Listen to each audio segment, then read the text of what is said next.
Olga's Odyssey is the story of my mother, who was born in western Ukraine, escaped the Russians in World War II, lived in a displaced persons camp in Germany for 4.5 years, and finally arrived in New York to begin a new life in America. Olga Leskiw was born in July 1931 in Voloshyna, western Ukraine.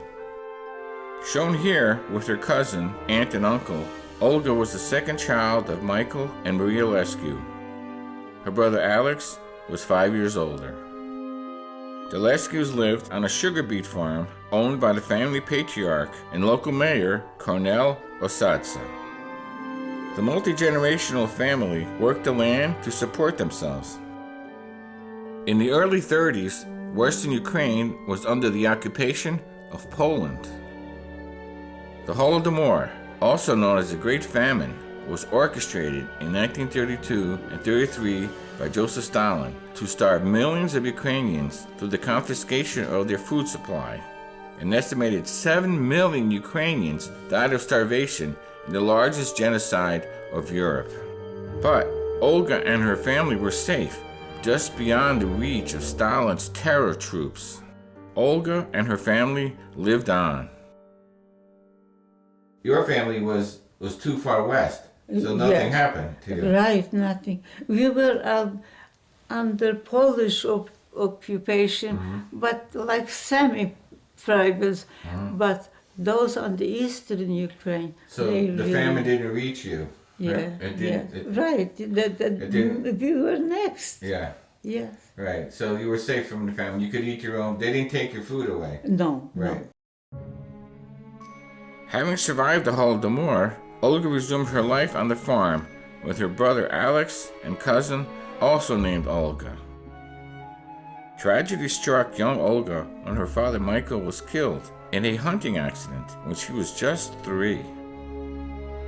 Now orphaned, Olga's life on the farm became more difficult and challenging. A war was coming.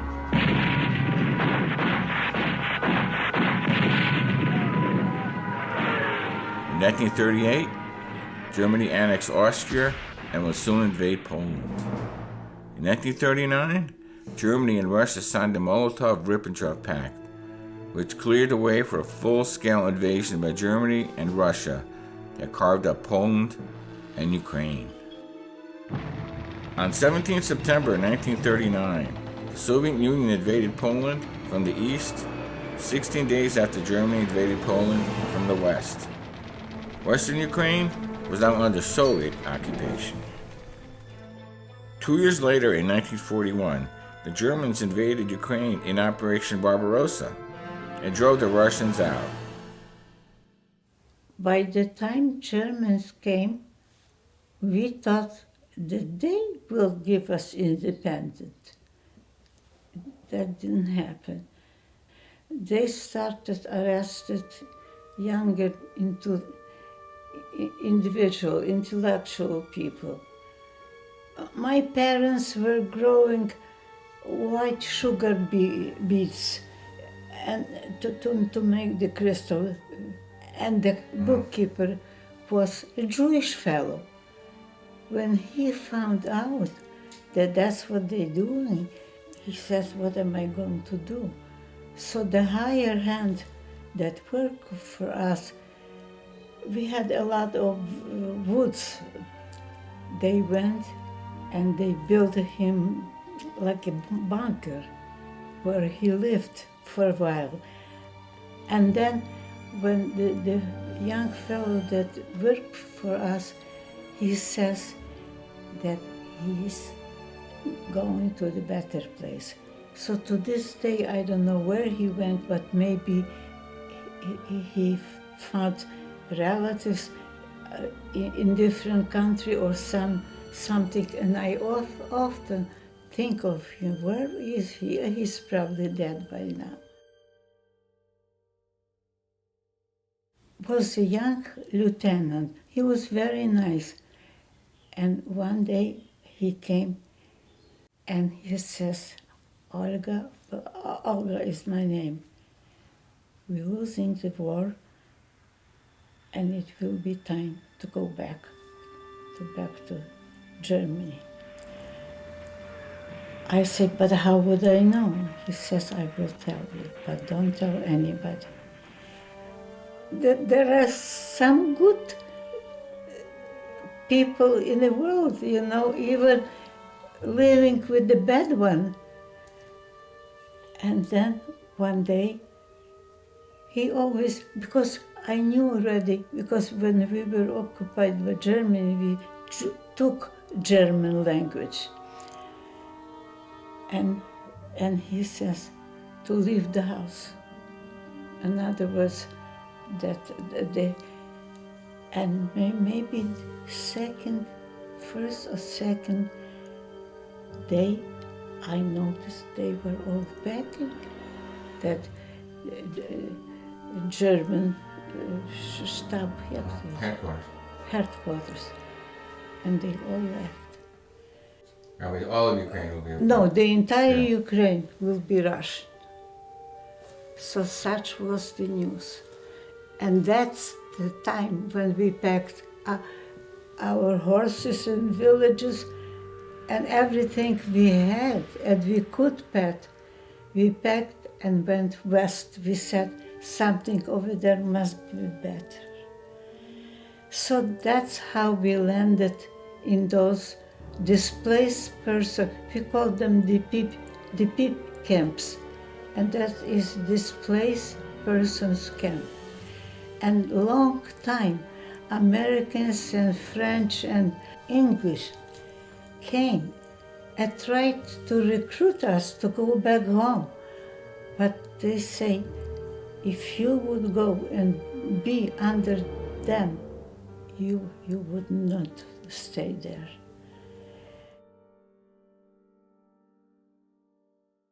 So when the war started and the worst got, that will never be Ukrainian Eastern Catholic Church, and we were already on the list to Siberia, because my grandfather was the mayor. The mayor, yes. So he committed the sin already, jokingly, And they decided to leave the country before they reached us. In 1944, the Russian army was carving a path of destruction across Ukraine and was headed for Olga's village. So then one day my grandfather said, pack everything what you have, and we're going west.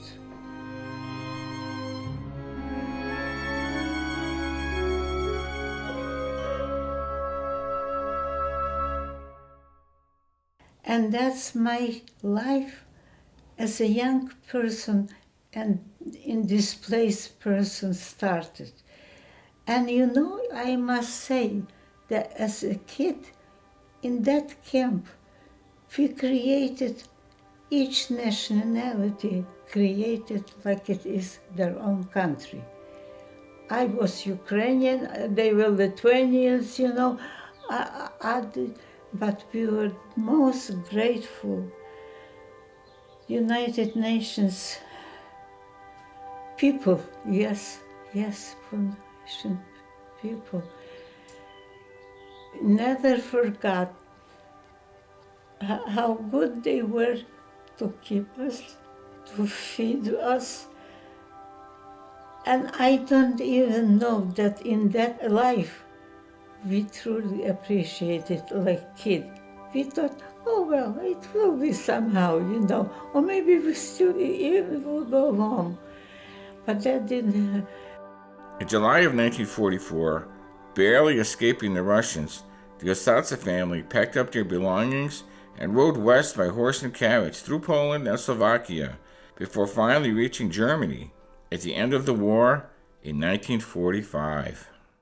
When we were in Czechoslovakia, they stopped the whole camp and they took all the horses, whatever people, goats, people took with them whatever they had to eat.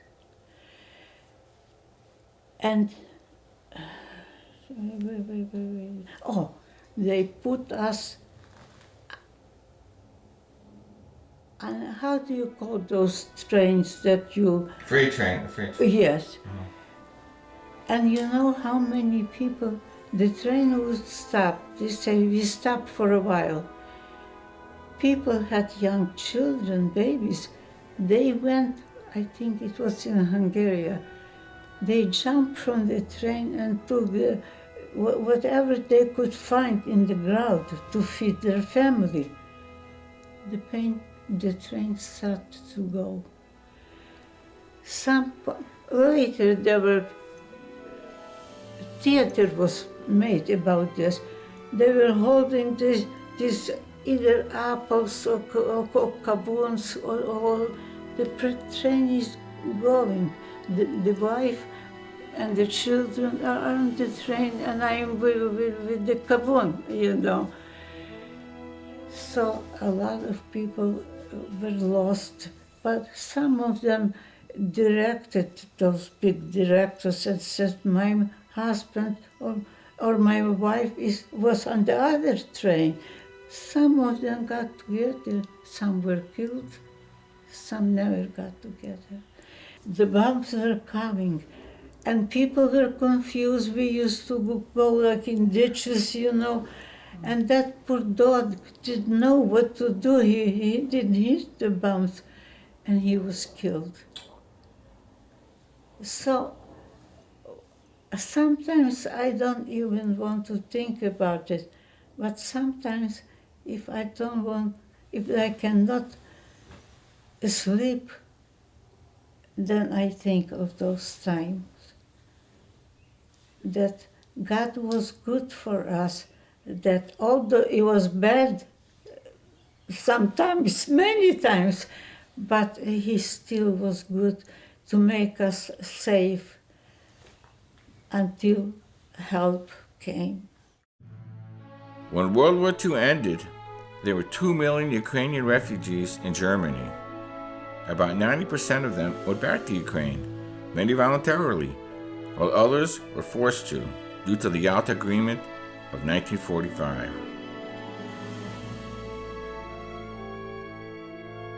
Ukrainian refugees were interned in displaced persons camps, the biggest being in the American zone near Munich. The occupation authorities placed the task of administering and supplying the DP camps on the shoulders of the United Nations Relief and Rehabilitation Administration, UNRWA, from 1945 to 1947, and then the International Refugee Organization, ERO. The Assadza family wound up in the Bayreuth camp, which became a semi-autonomous little Ukraine, with schools, churches, theater and music groups, choirs, and scouting. Former professors and professionals from Ukraine became the leaders of the camp that oversaw its education and cultural mission. Olga quickly made friends in the camp that would last a lifetime. They lived together for over 4 years, but stayed in touch for the rest of their lives.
Even though they were living in a DP camp, the Bayreuth residents were typical teenagers. They went to high school, acted in plays, sang in choirs, played sports, went on hikes, and participated in scouting.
My mom would later say that the Bayreuth camp was the most fun time of her life. Judging by these pictures, it looks like everyone made the most of it.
From Germany to New York, how was that? You came by boat?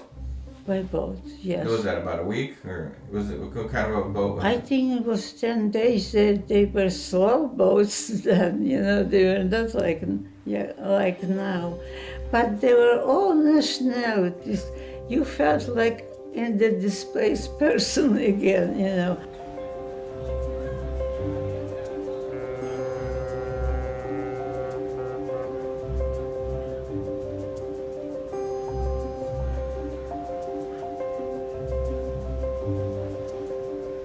From 1949 and through the 50s, Olga's life would change dramatically.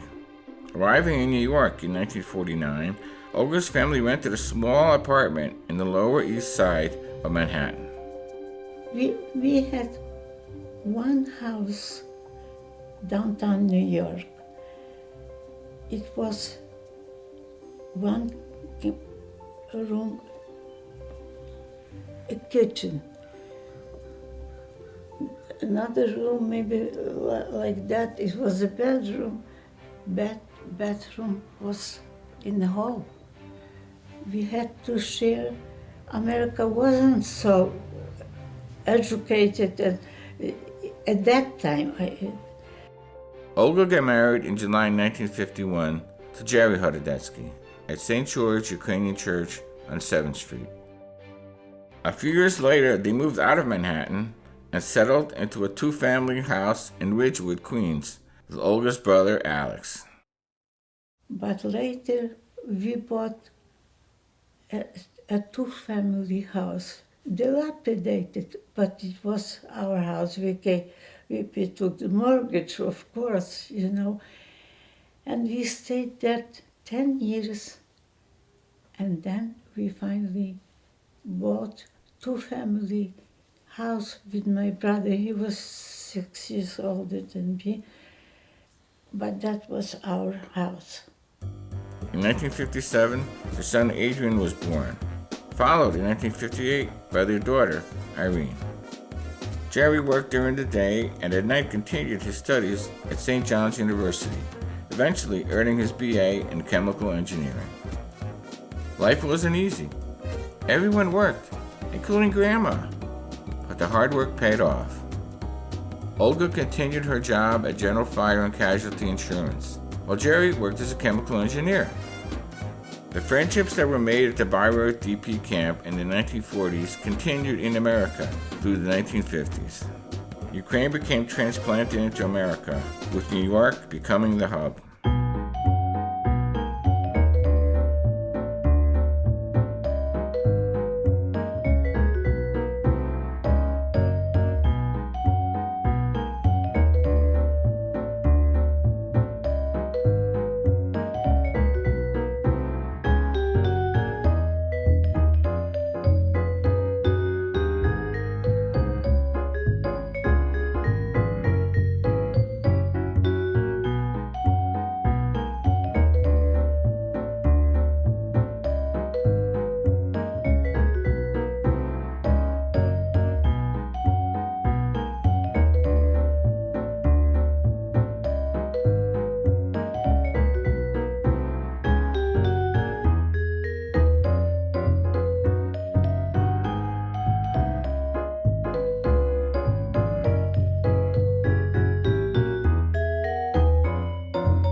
In 1964, the Horodeckys sold their home in Ridgewood and moved into a new home in Jackson Heights, Queens.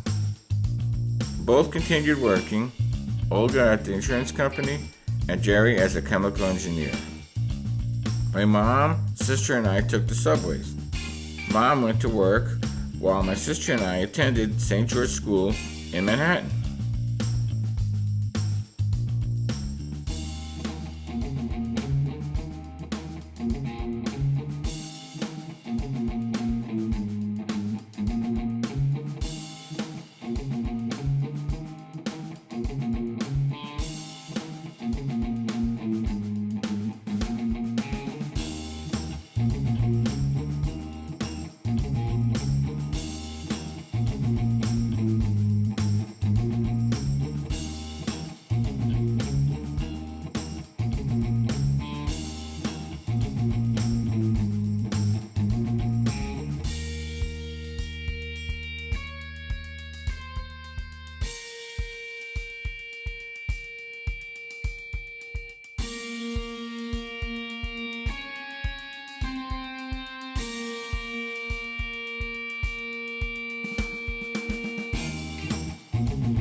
In the 60s, our family spent summers in the Catskills at a bungalow colony owned by the Sapka family. So in Ukrainian, it was called Sapkivka. Our cousins and family friends also vacationed there.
Bye-bye, New York.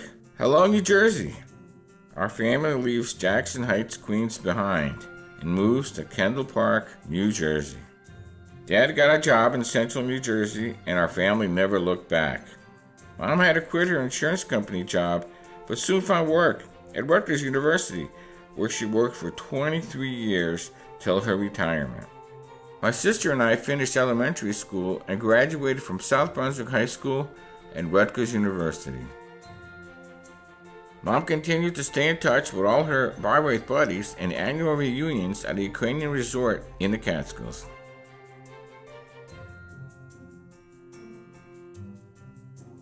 That Kendall Park house was my mom's favorite. She lived there for almost 51 years.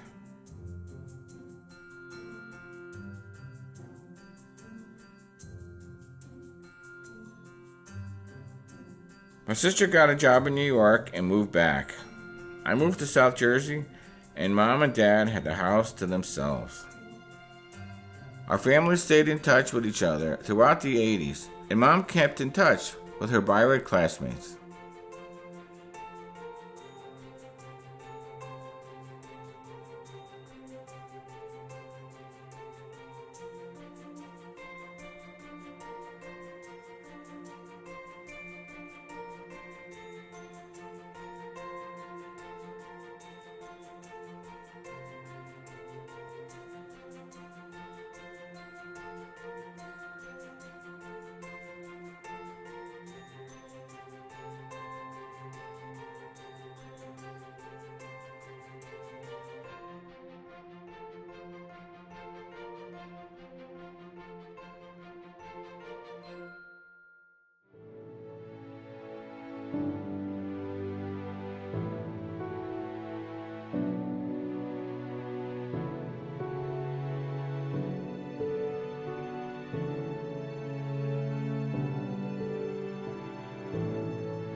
In the 1990s, my mom and dad continued to attend reunions of their Bayreuth camps at a Ukrainian resort called Soyuzivka.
Yes, when we came by, it's very In Germany, yeah. famous Richard Wagner Strasse and all that.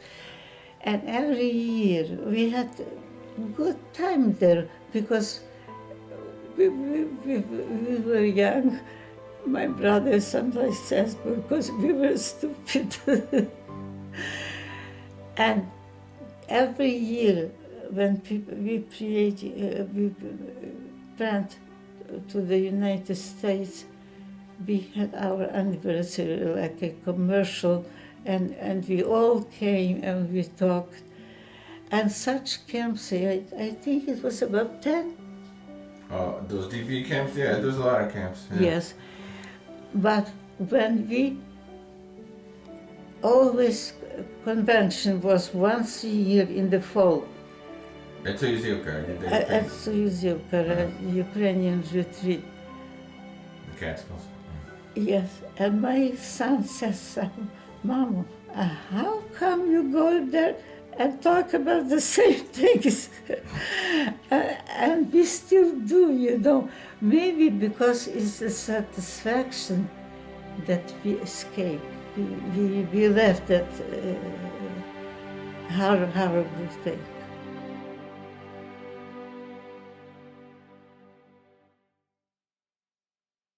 My dad passed in 2001, but our family kept in touch.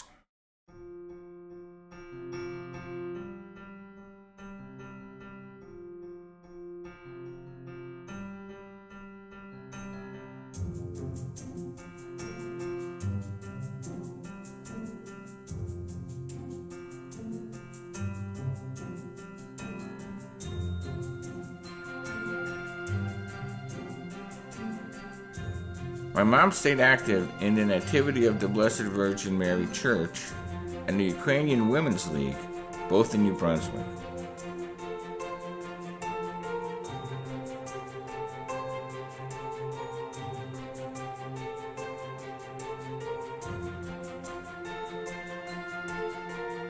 And the Byworth reunions continued.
I played with that Hess truck as much as Hess. Oh, yeah? Motorcycles. Oh, yeah. With it, like really go.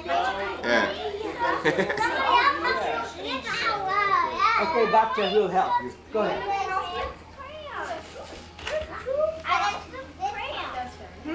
Hola. I'll share it with somebody. How about Lisa? Well, I could share it with you. I'm not gonna because have I'm not, I that can't eat it. chocolate. Mom, too, I'm sharing it with you, Mom. Yeah, I want. I'll just have right a here. small. I'm gonna give it to you. Oh, okay. Yeah, I'm gonna give it to Mom. And are you? I'll take it, yeah. Okay. Chocolate's This good. is for the salad, if you would like some salad. Now you. Yeah, I know, that's why I made it. Oh, Okay. Yeah. Okay, salad. Just taste it, just a little. Who wants coffee? Michelina? Mhm. It tastes like that, To basti sedička, Thank you. And then, Oh boy. Why, Dacia got the big one. So we can indulge So us. you're gonna have And I'm this? gonna have a piece of that cheesecake too. Eat whatever. Oh, the cheesecake too? Oh, okay. Oh, Yeah. see Pop and Churchill want one? Poppy will come? We'd like to Got have it? sweets like Yeah. on the No, cruise, you know? Yeah, we'll have sweets, like on Yeah. that. This Poppy is will very come. good. Never get invited, doesn't mean you should be happy. Michelle and Paul, every night they're invited sometimes. You know, so we think it's go somewhere all the time. And then, Michelle was longer than this. oh, big deal. A few years, you know, big deal. And that's all business. But she comes to say, she might have, she likes those people that you, I don't know what she likes. Otherwise she wouldn't be doing it, like she feels okay, where, you know. Maybe. So it's okay, but I wonder what it's like in Montclair. You know? I don't know. I wonder what it's like. Is that right? Yeah. So they're.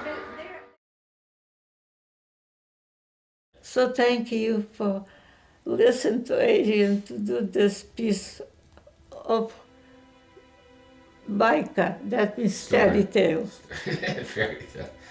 Well, he's always wanted to tell this story, so I'm grateful that you're Well, here. we had to do it. We were running out of time. You know, it's good we could do it. You know.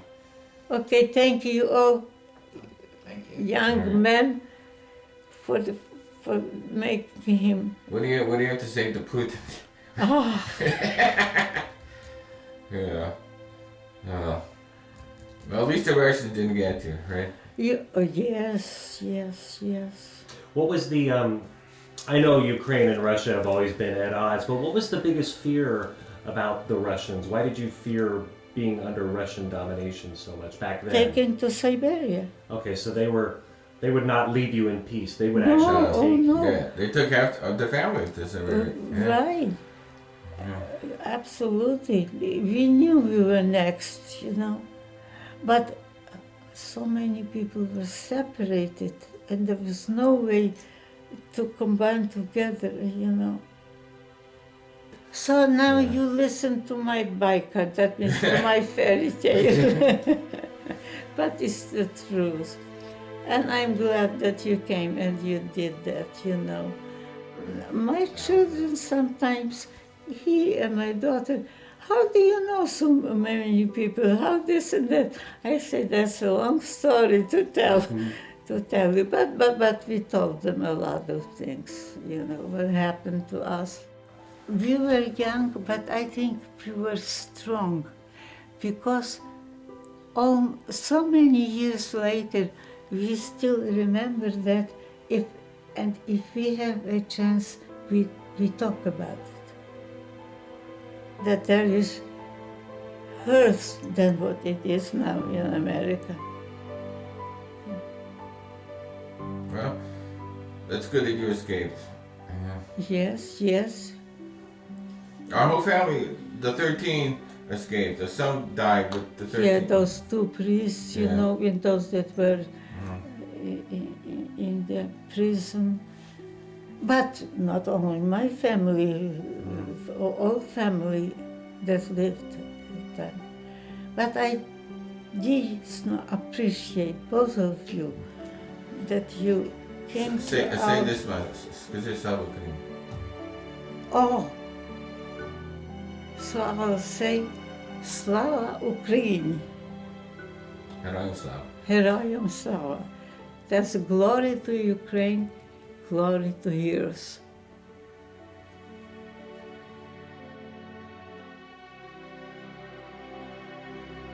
My mom had an amazing Odyssey. She escaped the Russians and lived her life. Glory to Ukraine. Slava Ukraini.